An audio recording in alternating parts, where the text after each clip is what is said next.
Well, welcome everyone to what is this evening the hybrid world of the Eastside Freedom Library, somewhat different from just our virtual world, which has been most common. I'm Peter Ratcliffe, the co-executive director, and delighted to be hosting with my colleagues Bailey Ethier and Clarence White this program this evening with a very longtime friend, Michelle O'Brien, and I'm excited that we are premiering Michelle's book this evening, Everything for Everyone, an oral history of the New York Commune 2052 to 2072. What we're going to do is we're going to hear from Michelle, who's going to talk a little bit about the book and read some of it to us. And then we'll be hearing from three guests who have read the book, or two who have read the book, and one who is in fact the co-author of the book, Iman Abdulabi. So let me start with brief introductions. Michelle O'Brien writes and speaks on gender, freedom, and capitalism. Everyone for Everyone is her first book.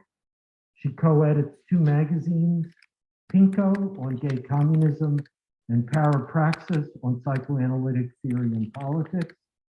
Her work on family abolition has been translated into Chinese, German, Greek, French, Spanish, and Turkish. Previously, she coordinated the New York City Trans Oral History Project and worked in HIV and AIDS activism and services. She completed a PhD at NYU, where she wrote on how capitalism shaped New York City LGBTQ social movements. Her second book, Family Abolition, Capitalism and the Communizing of Care, will be out with Pluto Press in spring of 2023. You can support her writing through patreon.com/ME O'Brien, no punctuation, and find her on Twitter at Gender Horizon. Iman Abdulabi, who is joining us remotely this evening, is an academic activist and artist based in Chicago. Her research as faculty at the University of Chicago focuses on gender differences in the community trajectories of Muslim Americans. Abdulabi has also spent many years organizing. She's been involved in the movement for Palestinian liberation, Black Lives Matter, counter-surveillance and abolitionism, Marxist feminist mobilization, as well as workplace struggles. She currently coordinates the Muslim Alliance for Gender and Sexual Diversity, a national organization that provides support and builds community by and for queer Muslims.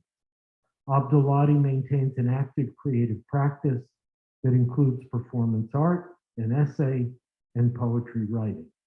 Her writing has appeared in Jacobin, Muftah, and other publications. E. Ornelas, no pronouns or they, them, is a PhD candidate and instructor at the University of Minnesota. As a descendant of a survivor of the Sherman Institute, a native boarding school in Riverside, California, and therefore robbed of cultural, linguistic, and tribal identity, E's research interests focus on the continued survivance and futurity of indigenous peoples, particularly through the use of literature. E studies community-based, abolitionist-informed responses to gendered, racialized, and colonial violence in Black and Indigenous speculative fiction. E also co-founded a local Black and Pink Minneapolis chapter, as well as the mutual aid Twin Cities Housing Cooperative. In their downtime, E can be found baking, making music, and walking their dog. Aaron Izura is a writer and scholar who works on transnational transgender studies, social reproduction, care work, and science studies. He's the author of Mobile Subjects, Transnational Imaginaries of Gender Reassignment, published in 2018 by Duke University Press, and is the co-editor of Keywords in Gender and Sexuality Studies, published last year by NYU Press, and the Transgender Studies Reader 2, published by Routledge in 2014. He teaches gender, women, and sexuality studies at the University of Minnesota and is currently working on a book entitled Utopian Attachments, an investigation into the racial politics of queer and trans families told through theory and memoir. So we're definitely in for a very rich conversation this evening. And again, we'll start with Michelle presenting some of the book, and then we'll hear from Eamon, and then we'll hear from E and Aaron, and then we will hear, hopefully, from our audience. So. Thank you so much, Peter. I was really hoping to be able to do an event here at the Eastside Freedom Library, and it's a project that has been particularly inspiring to me for many, many years, and as has your work been, Peter. So Aman and I wrote a book together. It's a speculative novel about a revolution, a global revolution that overthrows capitalism and the state. And it's a collection of fictional oral histories with people that played various roles in the struggle around New York City. And there are a number of themes throughout the book that play a big role. We're very interested in social reproduction, in the transformation of parenting and families, in how survival strategies in the midst of mass struggle become the bases of new social forms. I'm briefly talking about the book, then Aman will briefly talk about the book, and then I will read a passage. In both of our cases, it grew out of our longstanding work in oral history, in my case, in the New York City Trans Oral History Project, and really being interested in the form of oral histories and storytelling, how they hold space for contradiction, thinking about the collective and individual alongside each other, the way history is woven into personal storytelling. I certainly found it easier to write in this form. I wasn't sure if people would like it or not, but people have enjoyed it. And in our future, things get quite bad. Some of the crises of capitalism and ecology that we have right now persist and worsen into the 2040s. And then out of the chaos, people struggling to survive and struggling to take care of each other make a better future.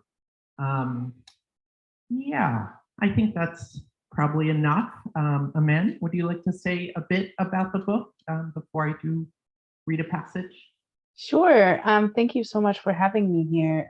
It's really nice to join, and I know this has been an important space for Michelle, so it's an honor to be here even virtually.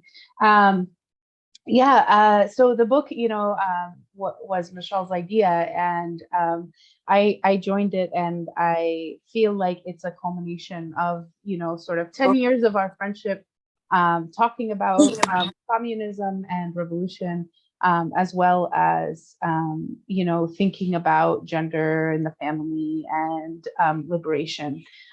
So in its various forms. So a couple of things I wanted to sort of say about the book is I think that as we've been doing events and receiving reactions from folks, I think one of the exciting things about the book, or one of the goals of the book, was to sort of reclaim a right to imagine a different future than the one that we are headed towards, and the one that we are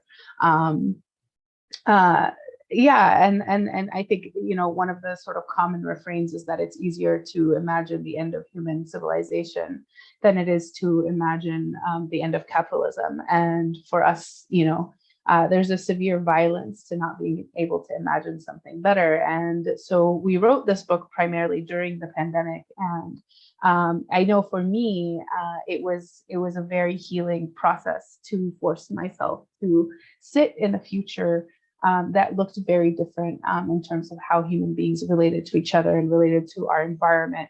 And so I think that's been the appeal of the book, and something that's been a really exciting thing to watch people react to. And the forum, as Michelle has noted, I think one of the things that the forum has allowed us to do is to explore the revolutionary future from a lot of different angles. While all of our characters are based in New York, they come from the world, and the revolution starts elsewhere. You know, it doesn't start primarily in New York. The US and New York are one of the last places to sort of come around. And I have a lot of thoughts as to why that is, but we get to explore a lot of those histories and dimensions in the book. So really excited to talk about it with all of you. And thank you again for having me. The Liberation of Palestine, written by a man, and it's definitely a highlight of the book, and I highly recommend it. So at each reading, I've been trying to read different passages, and this is from fairly far into the book. It's a person who has a hard time talking about themselves, and it definitely has, we vary the voice a lot, and this is more on the telling of the history without the person's personal relationship to it being much more fraught. His name is An Zhao. He's a Chinese Canadian from Vancouver, a transmasculine person who's in the radical environmental scene as things got worse and worse. And so this is a somewhat dark part of the book.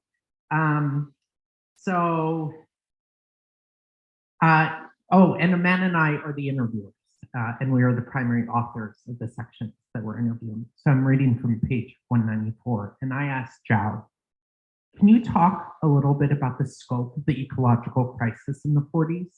It has come up a few times in interviews as a cause of the collapse of the old state regimes and motivator for the insurrections. He says, it's hard to describe the scale of what happened. It also looked different depending on where you are. Let's take North America in a broad sweep. Dead zones across a lot of California, the Southwest, and Texas as water ran out. Agriculture and soil collapse in the Midwest being one of the triggering events of the hunger.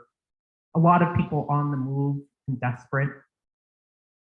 The storms in the Gulf Coast wiping out a lot of the coastal cities, and then the nuclear fallout. The forests had massive die-offs all over the continent. I say, what happened to the forests? Zhao says, logging wiped out the lowland ancient forests back in the 20th and early 21st. Fires just started ripping across the West Coast and the Rockies annually on a scale and intensity that even forests well adapted to periodic fires could not stand. The hotter temperatures brought out these fungal infections we didn't expect that decimated the firs and pines. The forests I grew up with are gone. There are just a handful of sickly remnants we are trying to salvage with hundreds of miles of barren dead zone.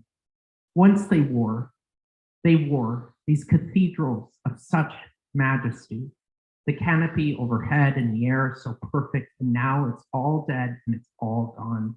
In less than a decade, we saw 80% of forest species go extinct.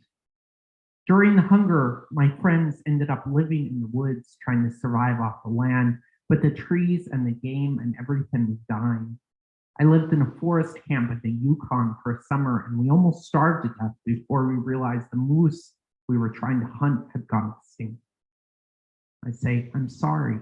There's a long pause. Zhao says, I did a sojourn 5 years ago, one of the social forums in the book. I know I'm too old for it. I'm not 17 years old, but it spoke to me as a social forum. But a few of us just sailed to memorial sites, Miami, the Bahamas, Port-au-Prince, the Antilles. I can't think of it without crying. We will never get those places back. I know there are dozens of other cities like this around the world, 1 billion displaced people. I say, what are those sites like now? They are boat communities, these floating cities. They tie together dozens of old barges and small boats and build walkways between them. They tried to get out of the way of the worst storms, break the city apart, and keep moving during hurricane season. And newer architecture, the grown buildings that float made out of algae, and some smaller islands left in what was high ground. though they are drowned every year. People build on these high stilts, and sometimes that works out, but the storms can be deadly. During my sojourn, we were driving, scuba diving down into the old cities. So many people died. He starts to cry. I remember when they sealed the Gulf Coast states, Florida, Mississippi, Louisiana, trapping all the refugees there to die. I say, would you like to say a little about what happened in the Gulf Coast? The new African People's Party was in power in Mississippi and Alabama, gaining territory and influence throughout the 40s. A lot of people fleeing from the Caribbean ended up there and ended up joining the Republic of New Africa. Then, I guess it was 49, the US military sealed off the whole area and prevented any refugees from leaving. It wasn't entirely clear why they did it, probably to squeeze the People's Party, maybe to mitigate the overwhelm from refugees after water shortages out west. Some say these refugees were too politicized already and would have made a lot of trouble. I ask, are you okay? He responds, I think about Florida a lot. I actually liked Florida the one time I visited as a kid before I ended up there during the deaths. Like, we went to some theme park.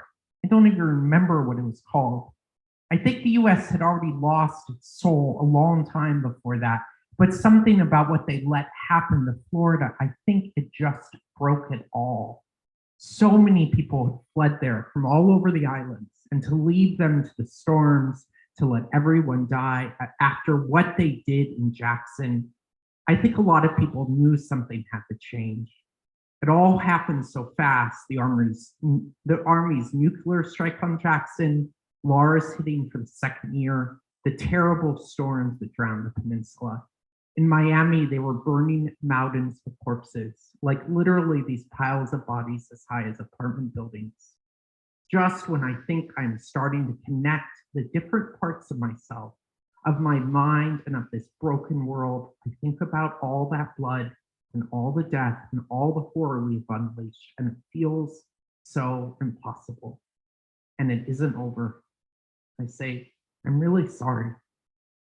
Zhao says, no, I'm definitely not okay. I was there for a project in the middle of all that, in the middle of the mass deaths. I was in Miami about to travel down into the Everglades when it all went to hell and we were trapped. Did you see it? I respond, a bit. I was in the Mississippi Delta a few years later.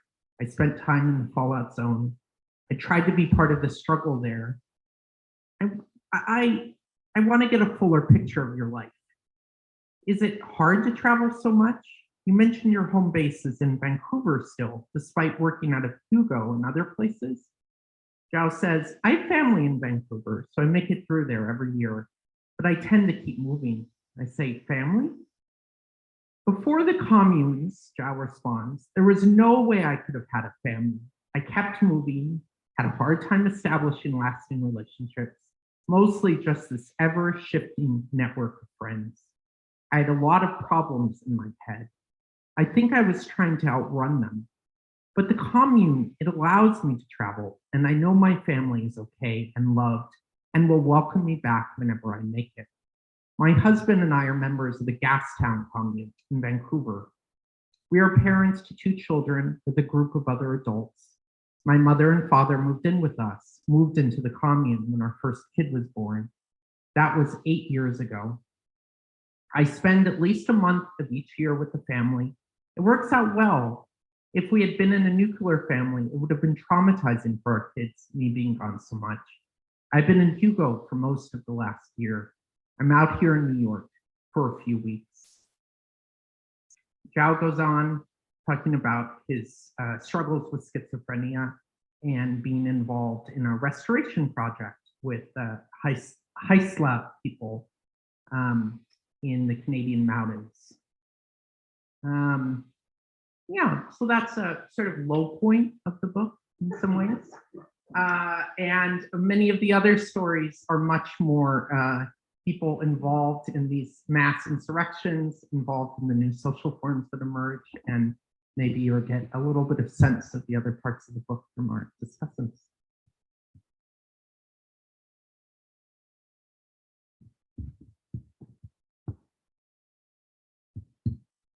You want me to go first? Or you want to go first, Ryan? How about you go first? Okay. Sounds good. Yeah, for sure. Kelly, hello. And I just want to thank everyone for having me. Really appreciate the opportunity to speak about this. I read this in 2 sittings. I just had to consume it all at once. And I'm going to be vulnerable and share that I cried at 3 distinct points in this text. And one of them was what you just read when I first read it. So thank you for bringing me back to that place. So I'm just going to give a few comments about the themes that stuck out to me most, just based around my own research interests, my own personal interests, specifically around abolition, genre fiction, and the commune.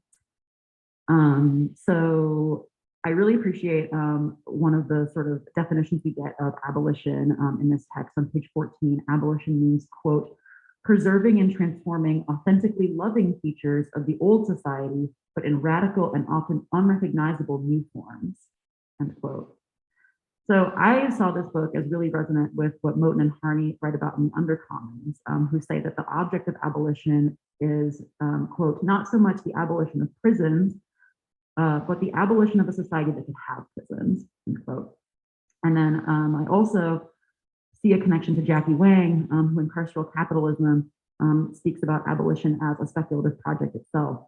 And Jackie says, quote, prison itself is a problem for thought that can only be unthought using a mode of thinking that does not capitulate to the realism of the present, end quote.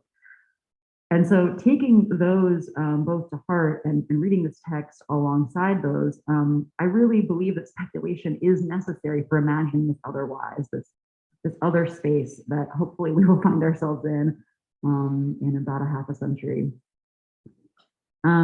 I can think of other examples of this kind of similar, like future speculative history, things like Ursula Le Guin's Always Coming Home or Alexis Pauline Gumb's M Archive. But I think a lot of times just like these utopian futures are a lot less common in speculative fiction because I think it's harder to create a sense of narrative tension in a really idyllic space. But I think that everything for everyone really proved to me at least to be a really captivating read. I think that everything for everyone reclaims this kind of act of speculation, specifically from finance capitalism. So there's kind of another definition of speculation that O'Brien and Abdulhadi point to in present day, quote, speculative practices that are increasing both the profits of the ruling class and mass immiseration, unquote. And that's on page 9 of the text. So these authors demonstrate how dominant progress narratives, wealth accumulation, practices of production, reproduction, and the trajectories of technology are forms of speculation that serve in order to predict, manage, and colonize the future. And then this text works against that process. And I think speculating these futures beyond disaster capitalism, again, I'm going to do this like total academic thing. I'm going to keep recalling other texts that this reminds me of. Yeah, this sort of speculating futures beyond disaster capitalism is what Amy Bong calls, quote, migrant futures that dare to imagine a world beyond it, end quote. And that's in Amy Bong's book, Migrant Futures.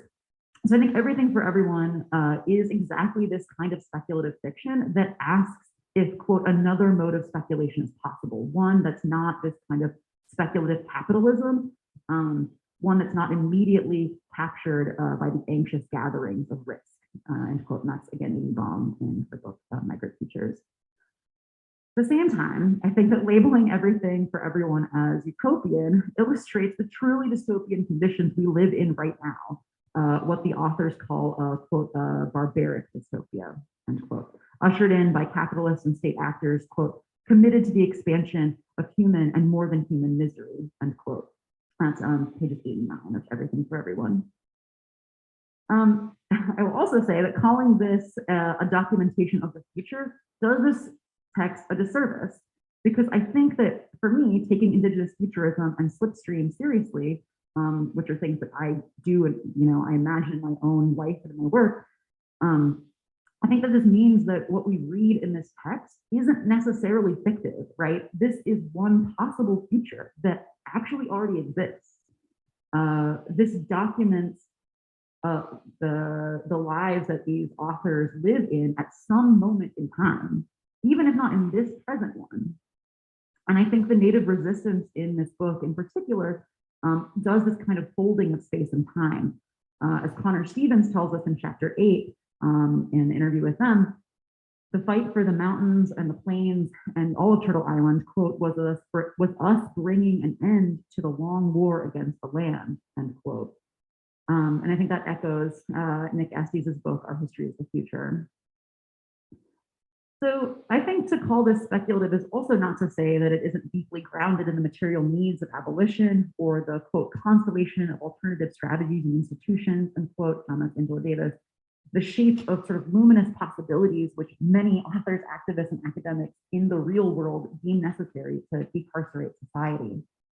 Everything for Everyone carefully balances prescription with description, personal narrative alongside tactical and logistical playbooks, as, quote, a chance to draw out some of the abstract qualities that help develop this period's trajectory: communization, abolition, the assembly, and the commune, and quote, and that's on page 12 of the book.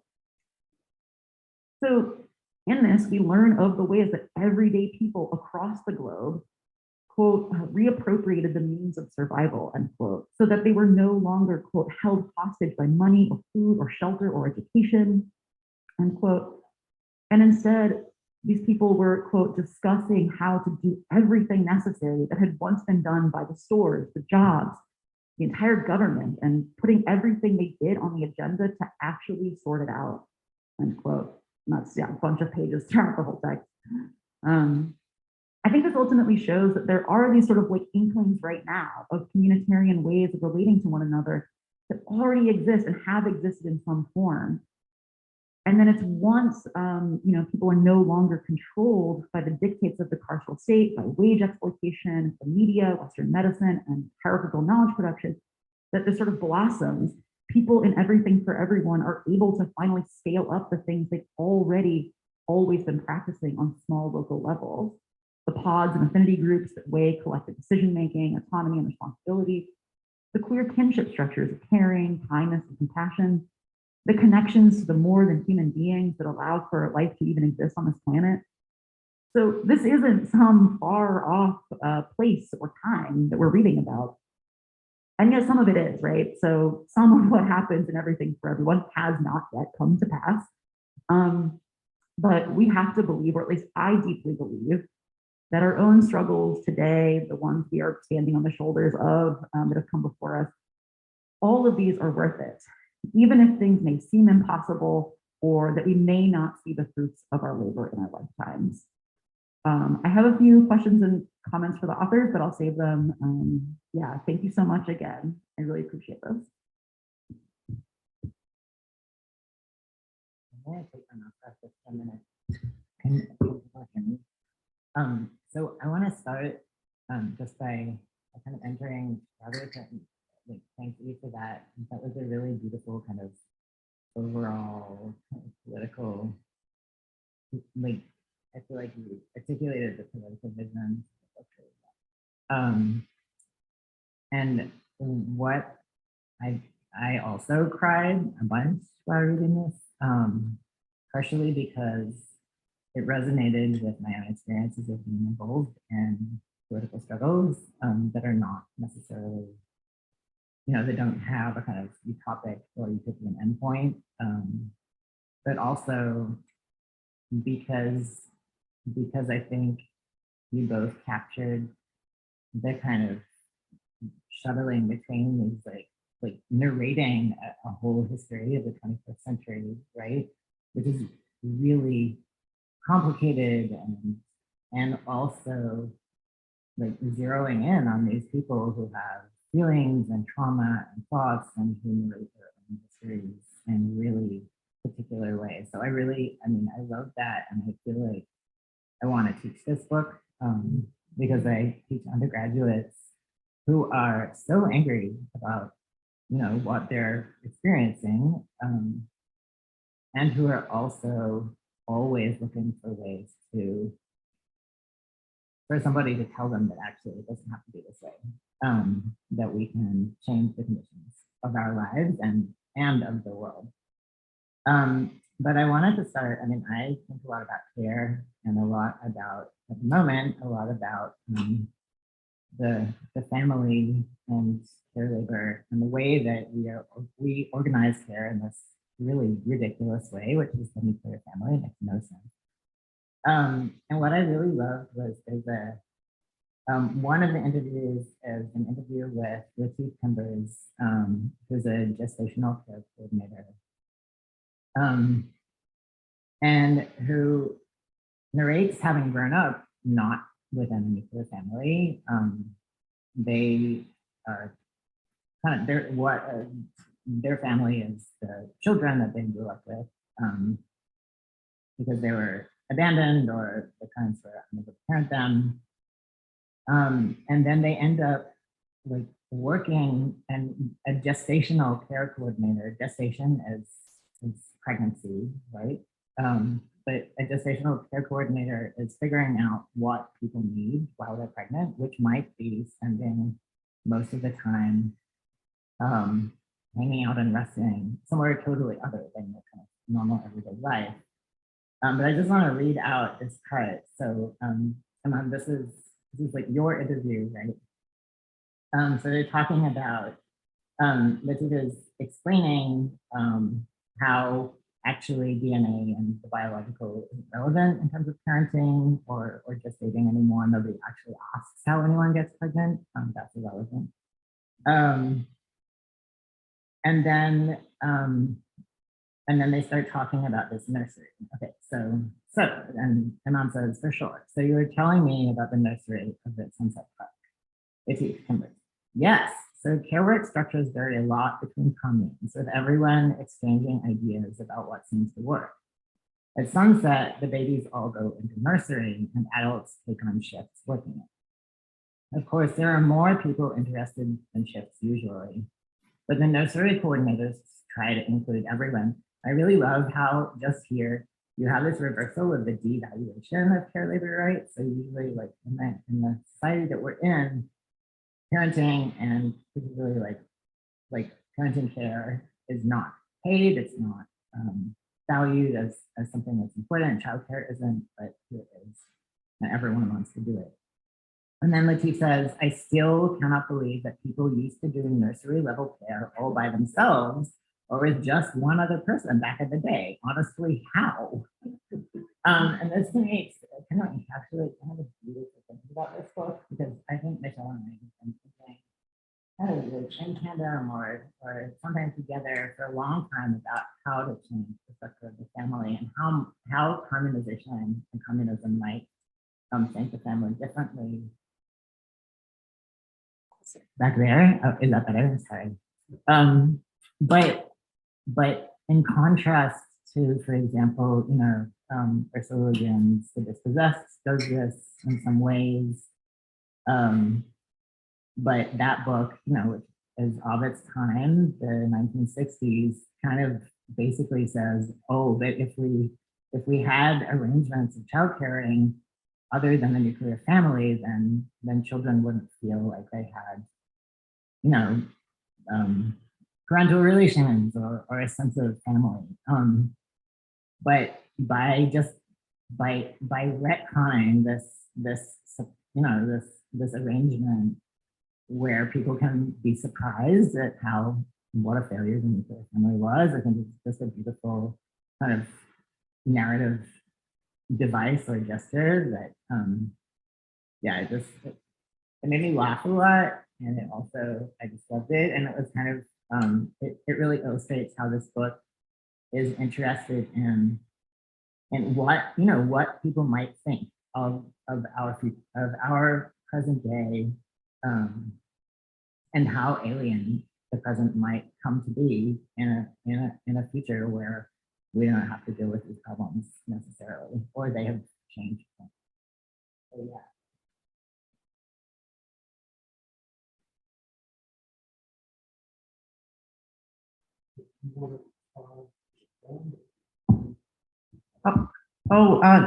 Just wonderful comments, and absolutely. I mean, I have no idea if we achieved any of those things, but that certainly was our aspiration in imagining forms of care that go beyond the nuclear family while still allowing a rich variety of intimate, personal, and very deep relationships with people. Her chapters are particularly effective in depicting this world where people can family together within the structure of the commune. They can form partnerships, they can have children, but that is not an economic determinant of your future, of your life, of the conditions in which you live. And I think it was very, very well done. And certainly settler colonialism plays a huge role in our book in trying to imagine a form of communism that is a decolonization of settler violence and the settler state. Yeah, thank you so much. I mean, I was reflecting on how beautiful it is to see the book reflected back to us, and to see what people took away and what people resonated with. And I agree with Michelle. I'm like, oh, we did do that, I guess. Yeah.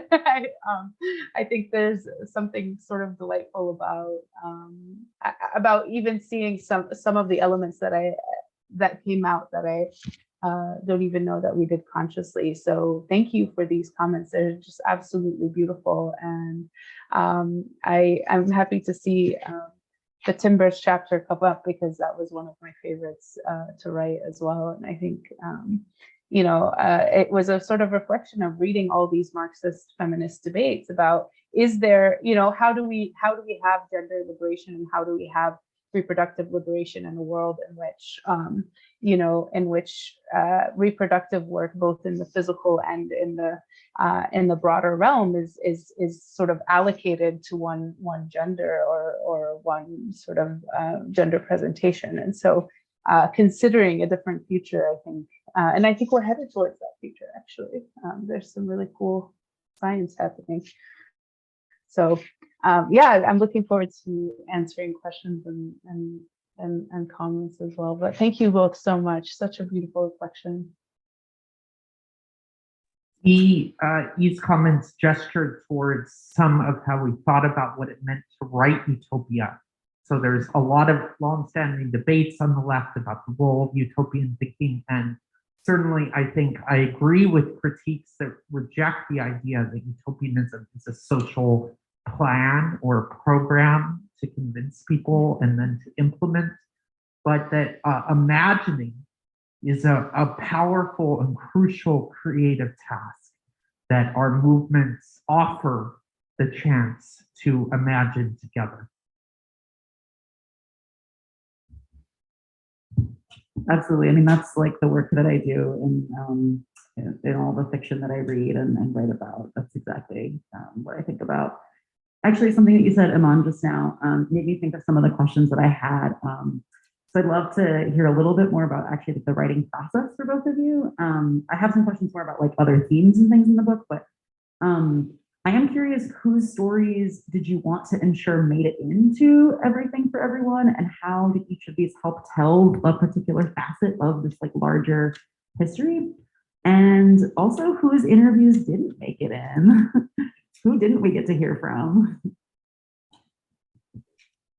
I will say that my it was a funny trajectory in which we wrote up, when we first pitched this to the publisher, we wrote up paragraphs for each character that we thought we'd want to write. And Michelle, first of all, knowing that I am a path of least resistance person, first pitched the book to me because by saying that I could write up a character that we had from a role-playing game that she ran in New York, in which we were sort of fighting the fash, and we were in sort of New York of the 50s. And so Bilqis Chaudhry is that character, who is my character in the game. But the character I was most excited to write, and was the first one I wrote, was Kaukab Hassan, who participates in the Liberation of Palestine. And she's, this like, I imagine her as this like, gruff dyke character, who's just like super annoyed and is a total burnout. And then things, the revolution starts in Palestine, and she's like, all right, I'm out of here, I'm going. And so she heads out. And one of the funny things for me was that after that was such an incredibly emotional chapter for me to write. So I just like wept through it, and then wrote it, sent it to Michelle and our editor, and then disappeared. I was like, I'm done. Like, we liberated Palestine. What more do you want from me? There's like, and they were like, well, there are like many more chapters to write. But a lot of this thinking was systematically also thinking through, trying to think about what the key parts of a global revolution would look like, right? And trying to kind of pull that in. And I'll let Michelle chime in.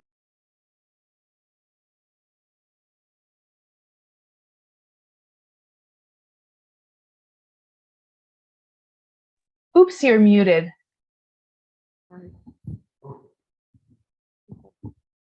Certainly, we were interested in getting a diversity of positions in social struggle.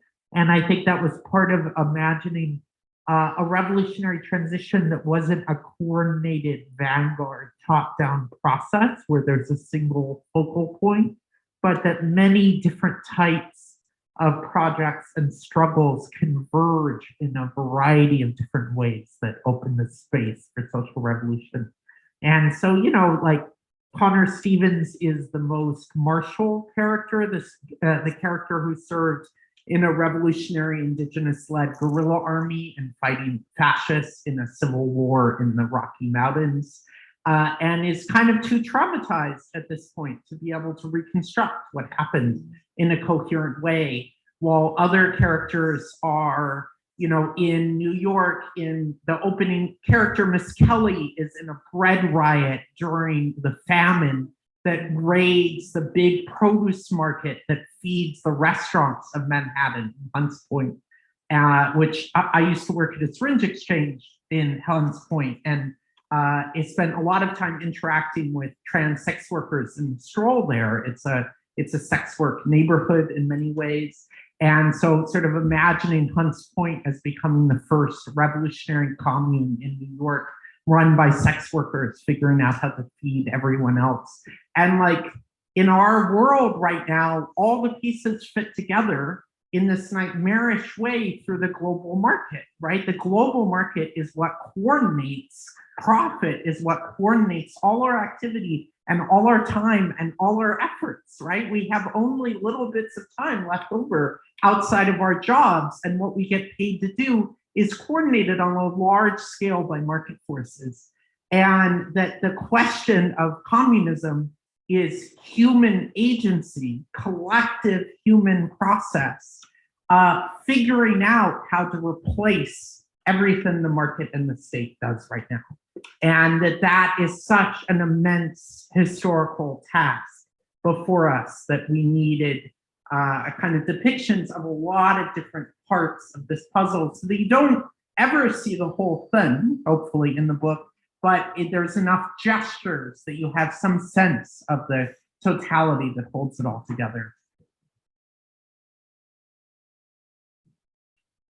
I wanted to ask a question about the importance, just on that note of trying to think about like human agency or autonomy or finding, a way to, exist outside the market. I think one of the things the book does really well is include play, or not, I wouldn't call it leisure time, because, everyone talks about how leisure time is like what capitalism has come up with to ameliorate labor, right? But for example, one of the interviewees is a DJ and gets politicized through DJ work, and is running huge dance parties, underground dance parties all over the world, actually, but through that network is politicizing these young people who are coming to dance, and dance continues to be, a central part of their kind of life, or what they want to do with their life, but it is also, you know, how did you think about the inclusion of imagining what people are doing in the communes, because it's not just, you know, the logistics of like finding medicine or figuring out food or kind of people's basic needs at all.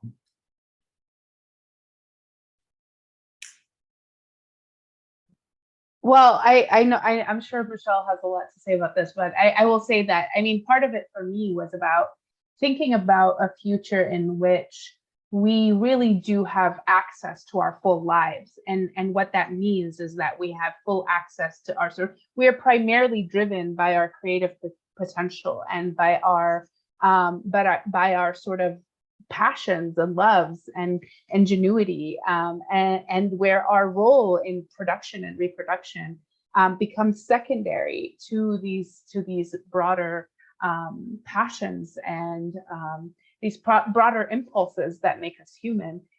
So that was a sort of important part for me of writing, and I think I was inspired constantly by what I was reading of Michelle's, of thinking about these folks' lives. So yeah, I love that chapter too, with the DJ who just, yeah, it's just like, of course that's the world that would happen, you know, in a liberated future, because this world is an aberration, right? This makes no sense. But in a different one, we're human, we're fully human. In a capitalist society, our different activities are so separated, they're so divided, right? We have like creative activities we do as hobbies, or sometimes you can try to sell them, which kind of poisons everything. And then you have your like day job, and then you have your nuclear family. And we wanted to try to think about to what extent can the divisions between these things be broken down, and people's creative capacity to care for each other and to explore new ways of thinking and experiencing together being a basis of shared collective life. And that being present in dance parties, in meditation, in photography, in all these creative activities that go along with, are woven into the collective life of the commune and into the task of coordinating global logistics and necessary production. So I want to invite the people who are watching remotely to use the chat if you would like to ask a question, jump in. And we also have some people here in the flesh. And if any of you would like to ask a question, raise your real hand, not your mechanical hand. And we would love to hear from you. So we're still trying to figure this hybrid business out and making sure we don't leave anybody out of the conversation. So, and I think I'm going to ask a question myself at this point. And somewhat it's motivated by the reference to Ursula Le Guin as being of the 60s. And my ideas sort of come from the 60s. And I wonder, we would talk a lot about prefigurative struggles. And I think of C.L.R. James and the idea of the future in the present. And I wonder if Michelle and Aman, if you would say a little bit about what you see going on in the world around us today that you think prefigures the world that you're imagining in this book.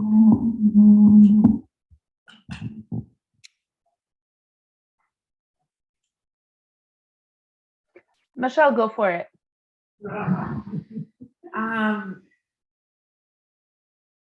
So I've been in social justice struggles of a variety of sorts for many, many years. I have done ancient forest defense like Ann Zhao and anti-fascist organizing and trans rights and trans liberation work. I spent some time in critical resistance doing prison abolition work. I've done a lot of different kinds of projects over the years. And in some ways, I like to think that sort of all of the activity that people do in the course of our movements all gesture towards a horizon, a kind of sense of revolutionary possibility.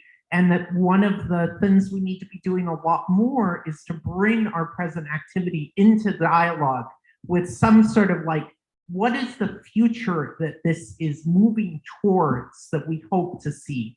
And of course, that future will be revised endlessly as the organizing goes on. But I was very moved by the way abolition became taken up on a mass scale by young people.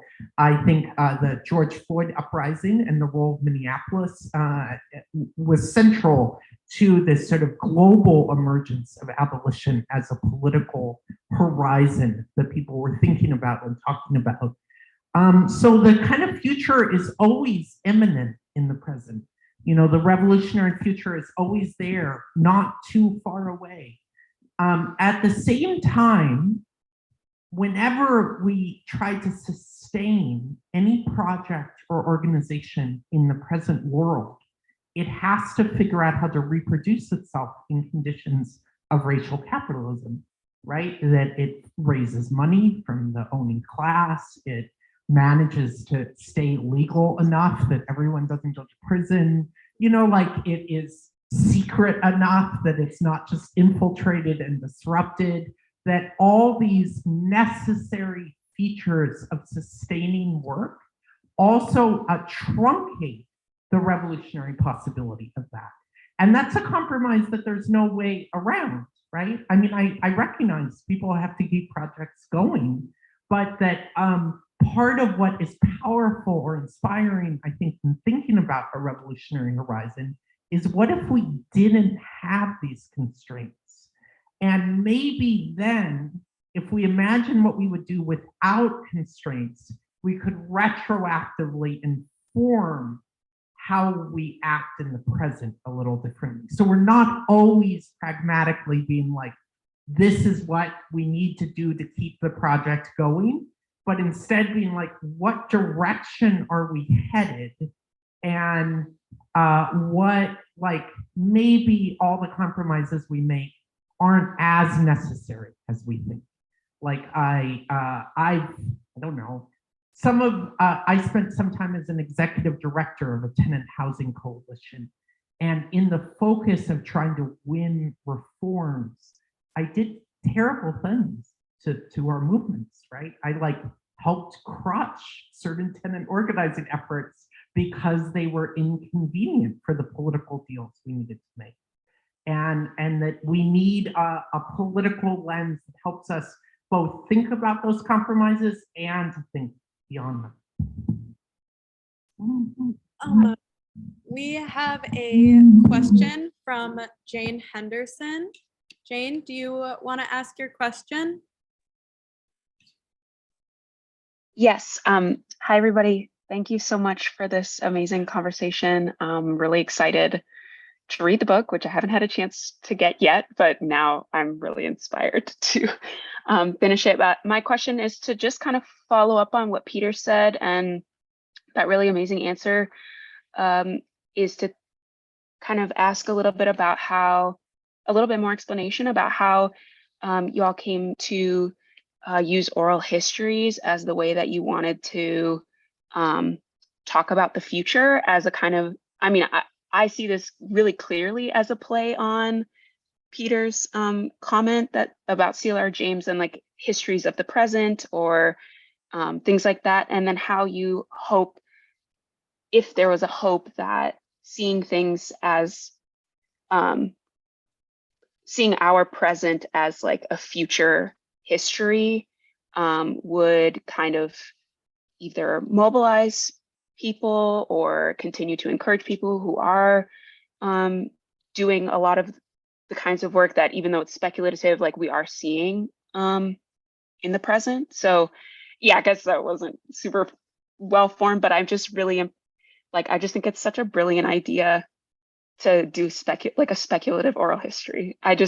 I've never heard of anybody doing that before, and I just think it's amazing and really inspiring. So if you could have some more touch on that maybe a little bit more in relation to the work that you've done with oral histories and then how you go about imagining them. It's really easy to do, and everybody in the audience should try it. Well, we're both, we're both oral historians. I agree with Michelle, by the way. We're both oral historians, in our day jobs in certain ways, or have been. So I do oral histories for my academic research. So I've done, hundreds of these,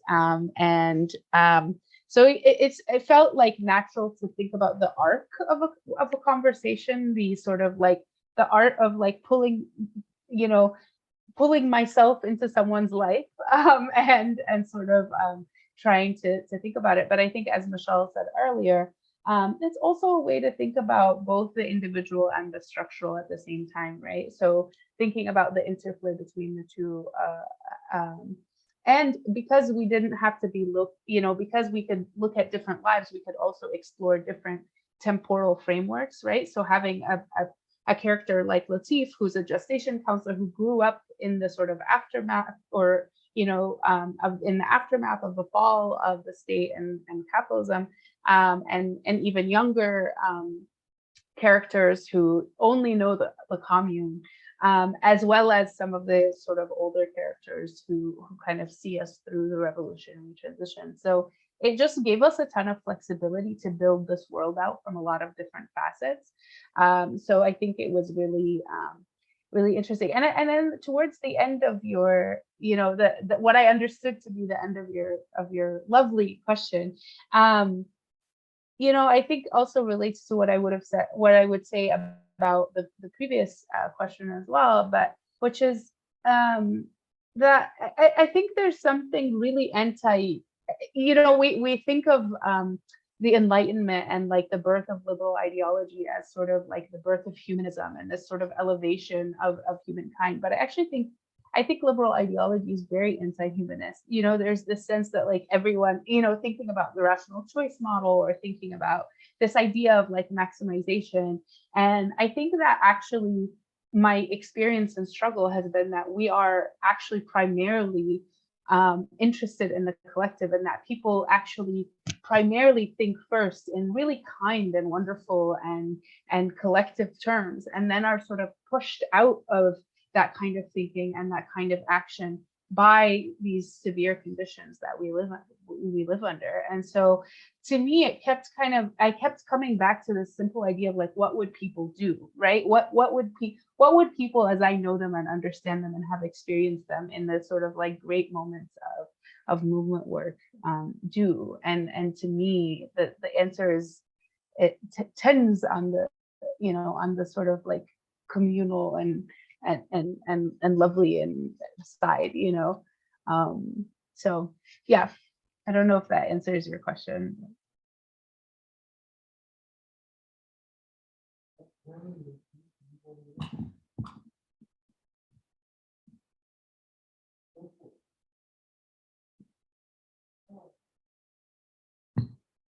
Thanks. Yeah, I can take this in a slightly different direction, only because something you said about the utopian and the prescriptive made me think of something else. Yeah, because I do appreciate that this doesn't feel like, it does feel utopian, but it doesn't feel prescriptive. It doesn't like lay out textbook style, like this is what we should do, this is like how we get there. Even though some of it's not prescriptive, I think I still grappled and was like struggling with some parts.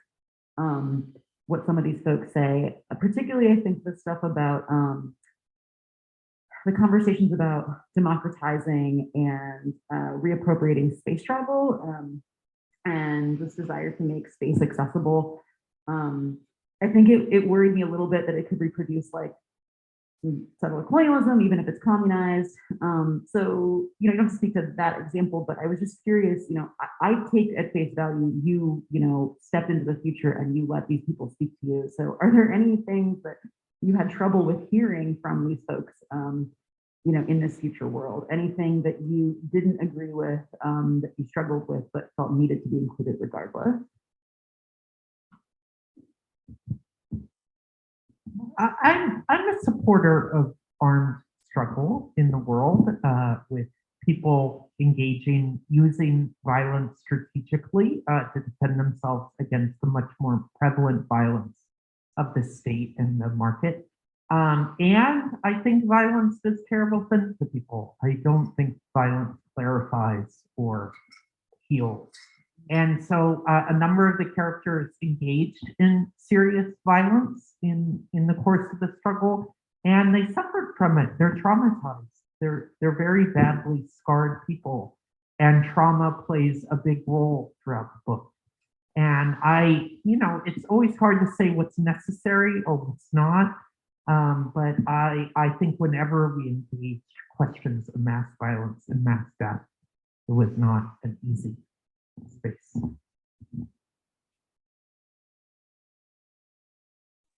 Yeah, I would say, I mean, I think I have similar feelings, special, and I think also the sort of like complications of autonomy and the complications of thinking about what are necessarily nationalist struggles, right? In a post-colonial and in a racial capitalist world, what happens to them, right? In this, and it's not so much that characters are saying things I don't want to hear, but rather that this is something that I think we're grappling with in the book, but also we grapple with in movements. So I know for me, in Palestinian organizing, and a lot of in a lot of spaces that are both anti-capitalist and anti-nationalist and also committed to Palestinian liberation, we'll say things like, the only flag I would ever fly is a Palestinian flag, and I would only fly it until the day Palestine is liberated, and then no more. And so I think there's this sense, I think, that a lot of us in indigenous struggles or have been sitting with for decades, right? Of like, what does it mean to be a sort of nationalist movement that doesn't believe in the modern nation state at all? And so I think that the characters' trajectories sort of reflect that grappling. But I think also, again, as I was writing, I found it a little bit easier than I anticipated to deal with this, because I think once you have a world in which the nation state as we know it begins to fall, and capitalism as we know it falls, you're not as restricted by these forms. And so and it's actually something that I'm excited to talk more, as more and more people read it who are involved in these struggles. I want to know people's reactions to these, to the way we do it in the book, or what they think, what they think about that.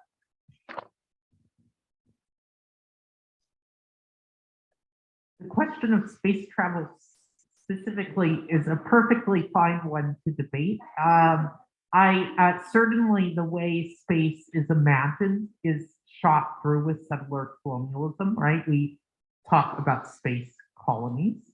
And, to some extent, some science fiction authors have thought about this.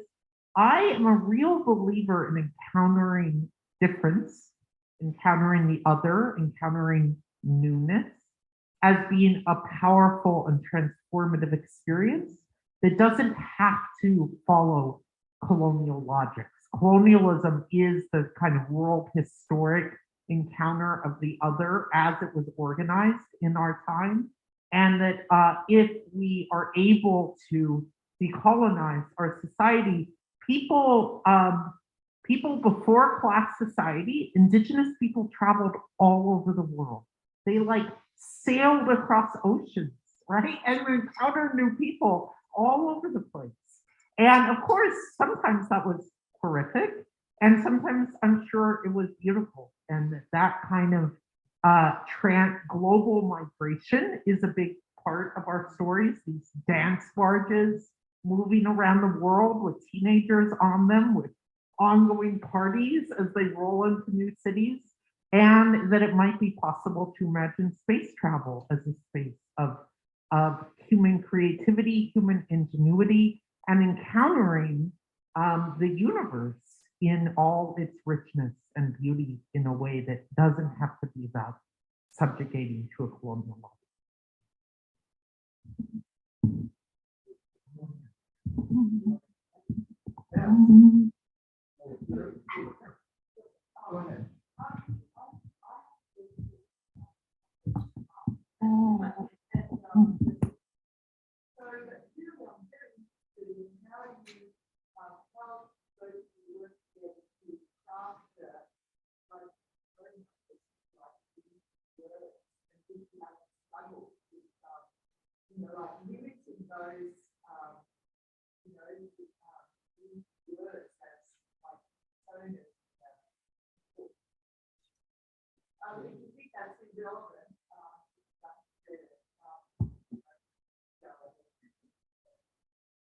Great. So if it's possible that folks out there in virtual land are not hearing the questions emanating here well, so I will just summarize the sister's question about how did the two authors create the personas of the interviewers and what kind of a challenge was that project?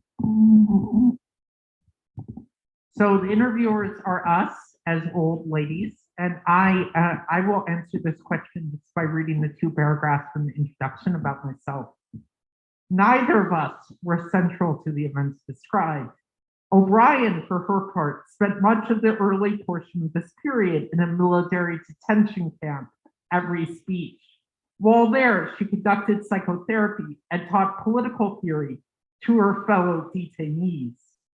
After the liberation of the Reese Beach detention facility in 2053, O'Brien spent 2 years supporting the struggle in the Mississippi Delta. Then she returned to Flatbush, Brooklyn, where she joined the Ditmas Commune, serving stints coordinating its robust mental health program, later its creative activities program, and finally 1 term on its leadership council. Her current life is devoted largely to meditation and preparation for death. She hopes the present text will be her final public work.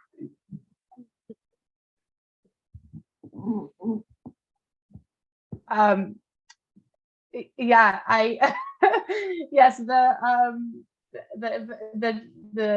characters are us, but having, you know, lived up to our ultimate potential of becoming little old ladies, which, you know, has been our goal for a long time. Yeah, I think one of the interesting things was thinking about, you know, mourning the idea that I don't play a central part of the events, right? I mean, there's something about writing this and being like, yeah, you're not necessarily like the hero of this, right? Of this story. And I think, you know, every character I wrote probably had a little bit of me in them, because I think that just happens. But I think ultimately, you know, thinking about what it would mean, I think there's also this sense of in which we love prophets, and we love heroes, and we love like these, and I think that's a sort of, it's a direct result of the type of society that we live in, and so I think that even though the characters that we write, they're heroic, they are also ordinary. They're fundamentally ordinary, right? They're not like, you know, they're not like the people that like streets are named after or whatever, right? There's this sense of sort of collectiveness about this, and I think that was in part, you know, thinking about ourselves also as sort of ordinary people who might play a very small role, in this case, in documenting the events. But yeah, I think in my version of what Michelle read, I do help burn down my former employer, help writers storm the place of my former employer, which I'll just let people decide what I'm referring to there. Yeah.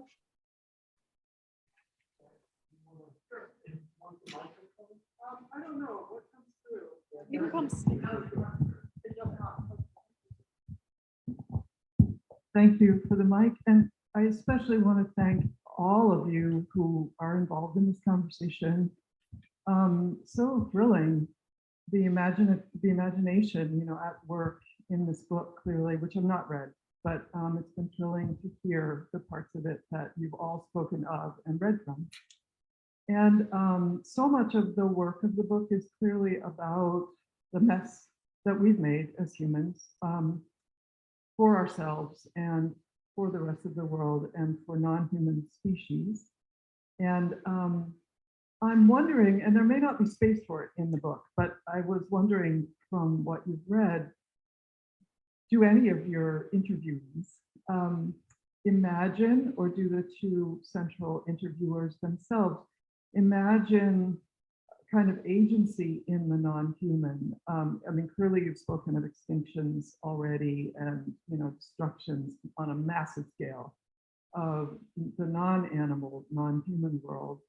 And I guess I'm wondering, not because it's required, but, and maybe you consider it too romantic, like kind of in that old-fashioned sense, but I'm wondering if there are sort of revolutions at work in the non-human that support the potential, the speculative potential of this new world. Thank you so much for engaging with that.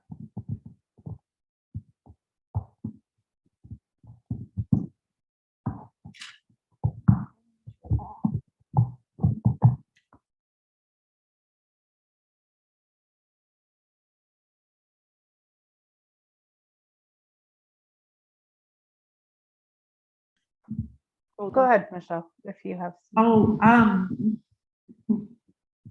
don't know about agency. What that, I know there is a sort of school of philosophy these days very interested in non-human agency, and I don't know what I think about that.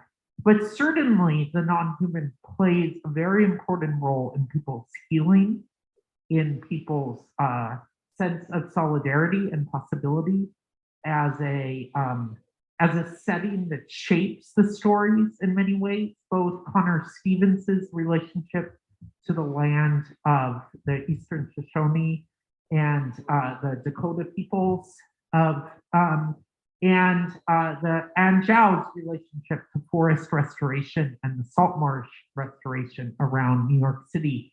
And that the relationship with the non-human is really central to the characters imagining sane lives.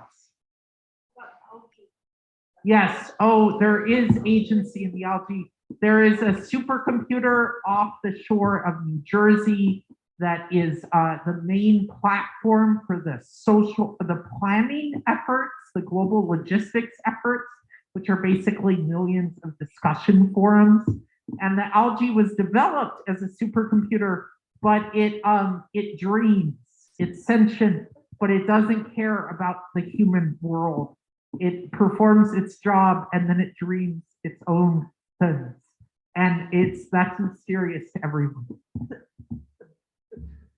Michelle did teach me an important lesson at some point, which is to be kind to my robot vacuum, because I said something something about Michelle's robot vacuum, and Michelle quickly affirmed to the vacuum that she supports its autonomy and liberation, and that seems smart. So I've been trying to let all the robots in my life know whose side of history I'm on.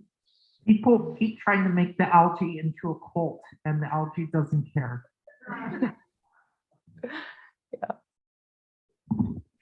So there's a question. Is there anything you know about a character or the world that you realize the subject would not tell you as interviewed?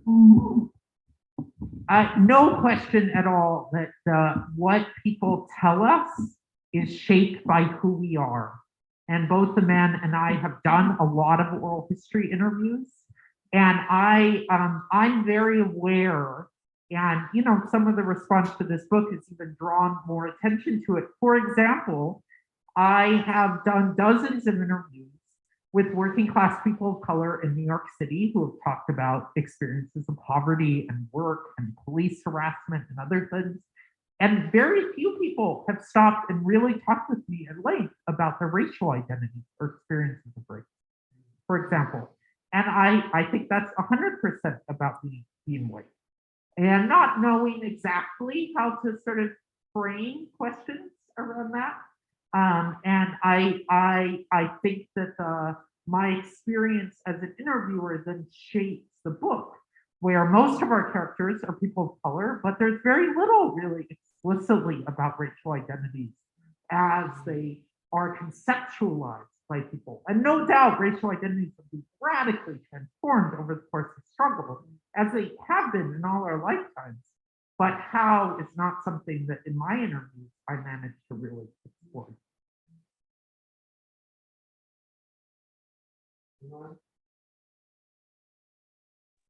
Yeah. I mean, I will say that I think actually Michelle has an interview that does this particularly well, in which also the character is suffering from trauma, and is sort of the interview itself is bringing up all these traumatic experiences. And so I think that's another dimension. I think one dimension is a dimension of identity, and then the other is one of also just trauma, and what does it mean to recollect, and how do we relate to memory, and in what ways is the sort of interview setting conducive or not to the recollection of hard events. So I think that chapter, I think, does it the best, in terms of where you can see that you can see reading it that there are things that the characters is not able to sort of fill out.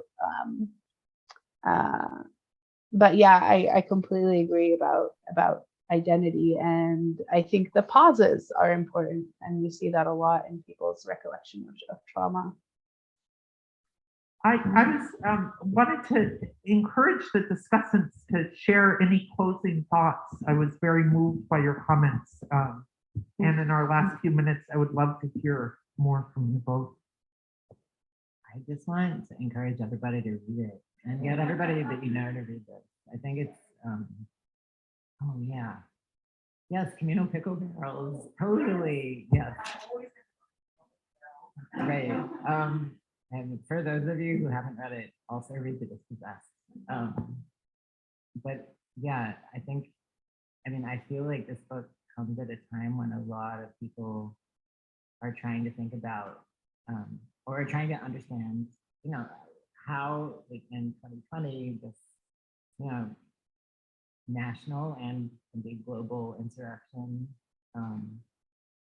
blossomed, and there was a hotel in Minneapolis that was taken over, that was housed by unhoused people and homeless people for 2 weeks. There was a police station that was burned down. There's still a memorial site, which is, completely community run, and is constantly at George Floyd Square, which is constantly having the city try to shut it down through all sorts of means. And we're at a point nationally where the conversation about abolition has turned the corner, where, a lot of centrists are talking about how, abolishing the police or defunding was a bad slogan that, did a lot of damage. So in the wake of all this repression, I think a lot of people are trying to think through, like, what does it mean to work towards this world that we actually really want and need? And it helps to have, it's not a program, but it's a kind of guidebook of what our possibilities are and what we can imagine if we let ourselves. So yeah, just get the book, buy it, so that we can keep on publishing it and keep on doing it. Yeah, and thank you. Yeah, I agree. Like I said, I read this in 2 sittings. I just couldn't get enough. And I think there was also sort of an opening. Maybe you all meant this, maybe you didn't, but I read sort of an invitation to other people to create stories in this vein. It felt like there was other stories on the periphery that we weren't quite hearing everything about within the text. There was still a lot of stuff about the South that we didn't hear about. And so I was just, I could see this invitation to others to write more. So not just buy it and read it, but also please write more. Yeah, and in that vein, I do have one more question. We don't have to talk about it because I saw someone else has a question in the chat, but I am thinking about the place of reparations in everything for everyone. I really appreciated so much of the nods to the land back movement, and I'm just wondering, why reparations weren't as prominent as that. But yeah, otherwise, this is amazing. I thought the more than human worlds agency in this was there. Yeah, Patsukamati, thank you. I loved it. Really, we all should be writing these, right? Like in all our organizing spaces and in all our community spaces, it is actually possible to sit down as an activity, like given the issue that we've been discussing today, what would you imagine a just world would look like? You know, and see what unfolds from there. And I don't pretend like Amanda and I have the answers to that question, but it's a question we should all be asking each other all the time and asking ourselves all the time. And there's so much room for visioning, for utopian imagining as a creative, powerful activity that helps us relate to the present differently.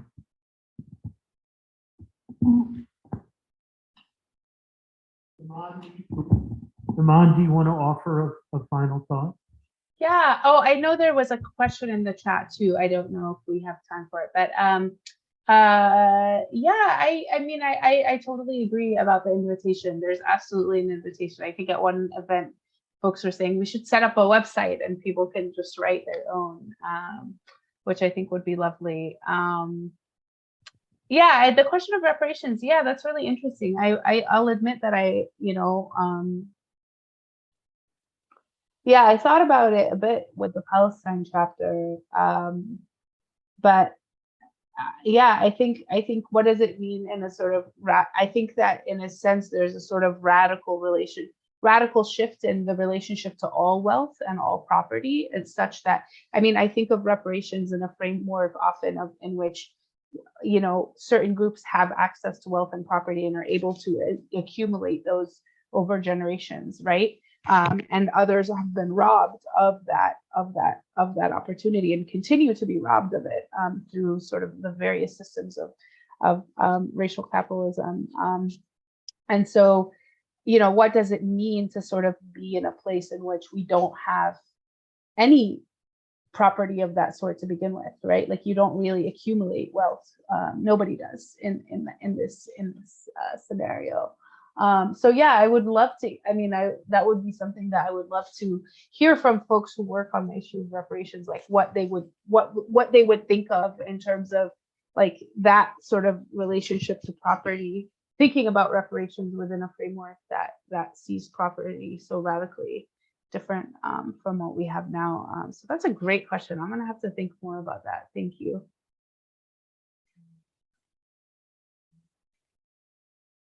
Bring this to a close. I want to again thank my colleagues Bailey Ethier and Clarence White, who have been handling the tech. This seems to be the most successful hybrid event we've done yet. So there's hope for us here. I want to thank the people who are here in person. I want to thank everybody who's been out there following us and thinking along with us. And I want to thank Ian and Aaron for their participation and thank Iman and Michelle for having started this conversation. Again, Clarence has put in the chat how you can get the book, either from the publisher directly or from our favorite local independent bookstore, Subtext Books, or find your own independent bookstore wherever you are and get a copy of this book and a bunch of copies and give it to everybody you love. This has really been wonderful. It's so, thank you. Thank you. It's just great to have you here. Yeah. So thank you, everyone. Stay well. Dream, imagine, and write about the future you want to live in.